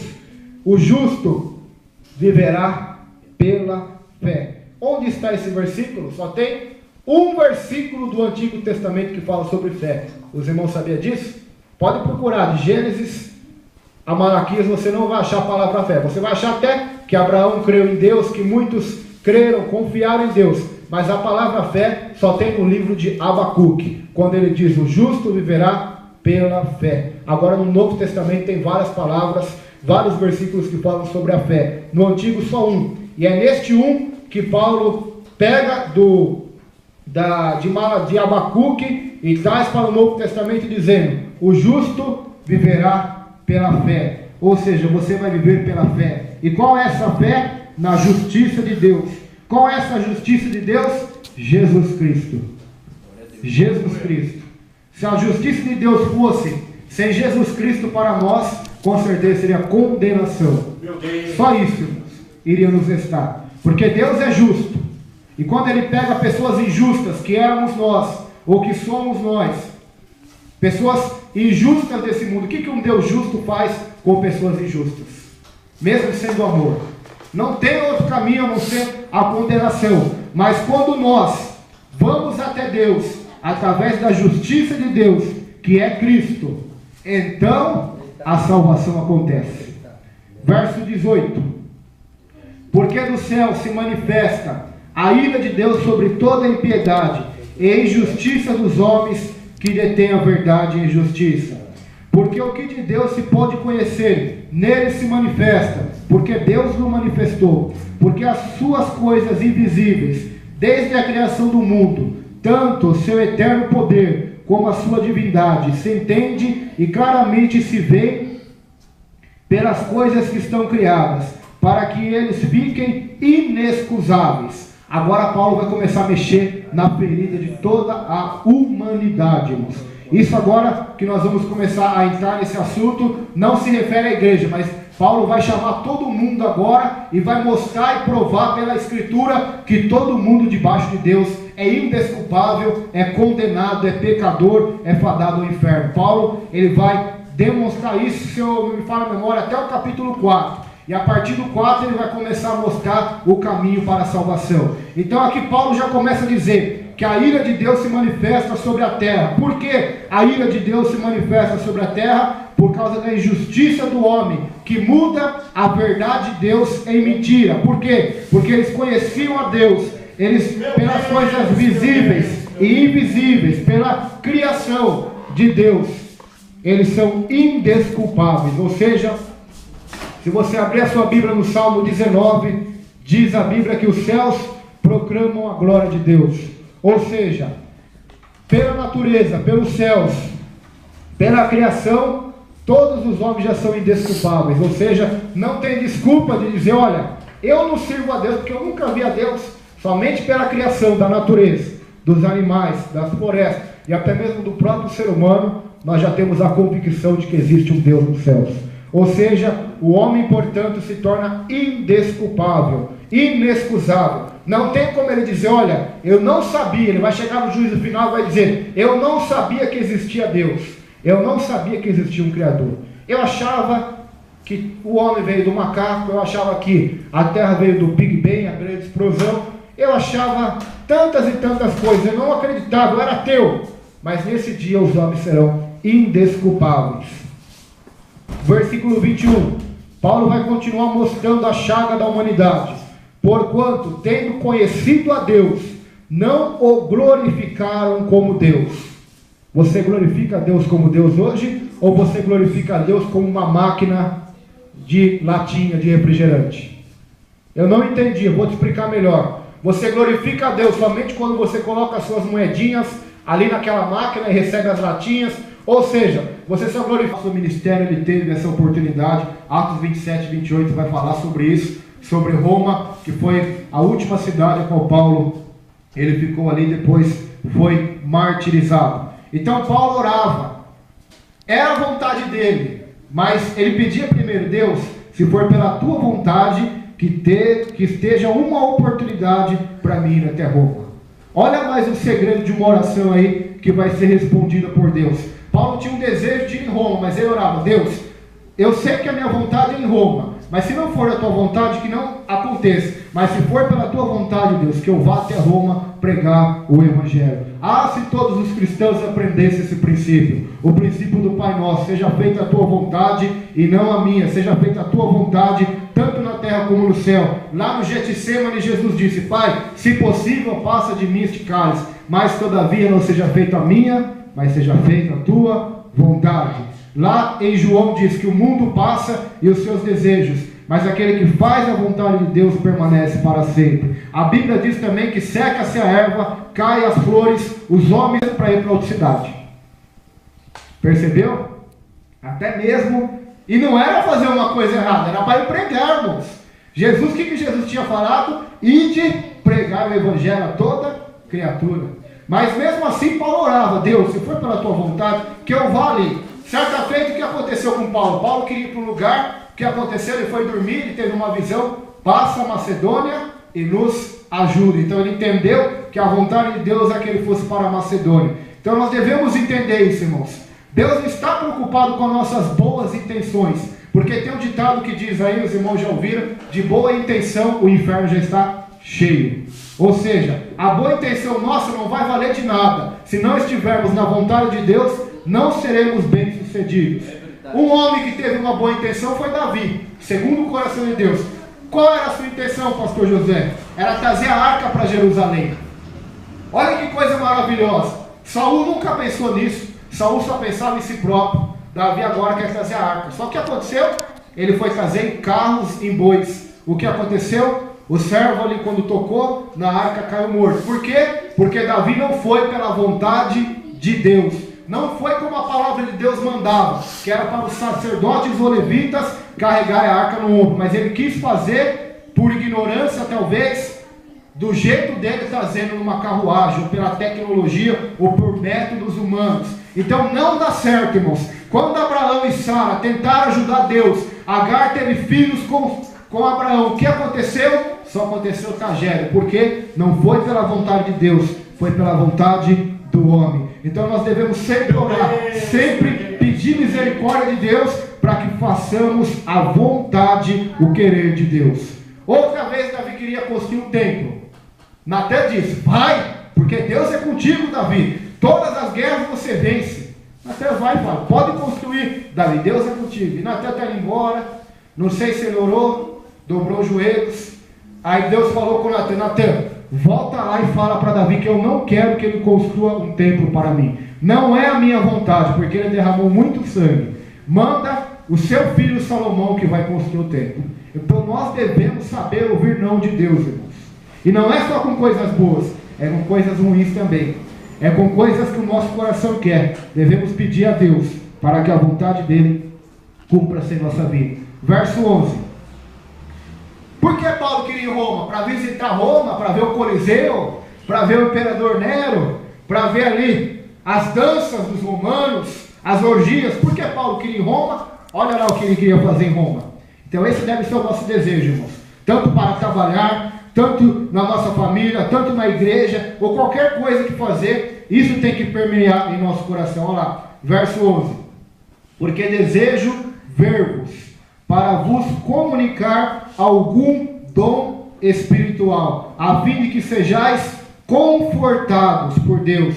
Isto é, para que juntamente convosco eu seja consolado pela fé mútua, tanto vossa como minha. Não quero, porém, irmãos, que ignoreis que muitas vezes propus e ter convosco, mas até agora tenho sido impedido, para também ter entre vós algum fruto, como também entre os demais gentios. Olha que coisa linda, irmãos. Muitos crentes não gostam de ler a Bíblia porque acham que é um livro complicado. Mas se você parar para ver só o capítulo 1 de Romanos, essas declarações, o desejo de um cristão, de um salvo, de um apóstolo, de um chamado por Deus, de um escravo de Jesus Cristo é esse: é comunicar a vontade de Deus, os dons espirituais, comunicar a palavra de Deus à igreja. E o que eu acho mais lindo é que Paulo não era arrogante. O que Paulo diz? Para que também quando eu estiver com vocês, eu seja consolado por vocês, eu aprenda com vocês, tanto pela fé mútua, a vossa como a minha, eu possa ser consolado. Esse é o consolo de um pastor, de um obreiro, quando ele vai pregar numa igreja, quando ele vai servir em alguma igreja. Deus abençoa o povo, aquilo consola o coração dele. A Bíblia diz que ele vai até muitas das vezes chorando, mas quando ele vê o fruto, vê o Espírito Santo operando, então ele sai com alegria, pulando e saltando. E não tem homem que entende isso, não tem homem que arranca isso. Por quê? Porque ele é consolado, ele é fortalecido pela fé mútua, ou seja, pela comunhão. Crente não foi chamado para ser solitário. Crente foi chamado para estar em comunhão com os irmãos. Quando eu digo irmãos, não digo somente da nossa denominação, mas digo os irmãos da fé, aqueles que têm a mesma fé que nós, que creem no Senhor e Salvador Jesus Cristo. Então saiba você, irmão, que você pode ser consolado por quem está do teu lado aí. E você também pode consolar pela sua fé, ajudar, exortar, confortar o irmão que está do teu lado aí também. A Bíblia diz em Eclesiastes: é melhor ser dois do que um, porque se um cair, o outro levantará. A Bíblia diz que um cordão de 3 dobras não se quebra facilmente. Cada um palito de fósforo, você quebra facinho, não quebra? Mas se eu tivesse aqui uma caixinha de palito de fósforo que desse 10 palitinhos para você quebrar, talvez você não conseguiria quebrar, porque é mais difícil. Assim também a igreja, quanto mais união tiver, unanimidade, mais poder e mais força diante de Deus. Paulo, muitas vezes, ele mesmo diz aqui, irmãos, não estou tirando coisas da minha cabeça, que ele queria ir até Roma, mas ele tinha sido impedido. Ele queria ir a Roma para ter algum fruto, Qual era esse fruto? Almas para Jesus, a qual também ele já tinha ganhado entre os demais gentios. Vamos ao 14. Eu sou devedor, tanto a gregos como a bárbaros, tanto a sábios como a ignorantes. E assim, quando está em mim, estou pronto para também vos anunciar o Evangelho, a vós que está em Roma. Você é devedor hoje, daquele que está no bar bebendo, arabaxanga, arabacoma, nagachai, daquela que está se prostituindo, daquela criança órfã, daquela pessoa no hospital, daquele homem no presídio, da tua família muitas vezes que te ignora. Você é devedor de todos, eu sou devedor de vocês, vocês são meus devedores. A Bíblia diz em Romanos: a ninguém devais coisa alguma a não ser o amor. Então eu devo o amor a todos que estão aqui, vocês devem o amor a mim, porque o mandamento de Deus é amar a Deus e amar o próximo como a ti mesmo. Em Romanos, se eu não me engano, capítulo 14 vai dizer isso: a ninguém devais coisa alguma a não ser o amor. Paulo sabia que era devedor. Então, quando nós temos essa convicção também de que somos devedores, irmãos, então nós passamos a ser humildes. Humildade.